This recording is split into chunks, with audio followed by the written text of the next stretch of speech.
আর একটা মেইন কথা আমি বলতেই ভুলে গেছি যে আমার যে মেয়ে হয়েছে এটা ওরা ওরা কেউ মানে ওর মা, আমার শাশুড়ি মা, আমার মাও বলতে ইচ্ছা করতেছে না এমন মানুষকে। আমার মেয়ে যে হয়েছে, আমার মেয়েকে একটু কোলে নিয়ে পর্যন্ত দেখে নাই, কারণ আমার মেয়ে হয়েছে।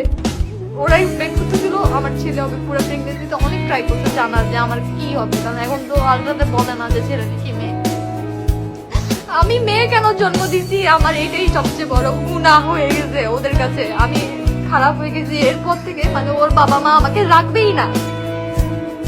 আমি কেন মেয়ে জন্ম দিচ্ছি, আমার ভুল হয়ে গেছে।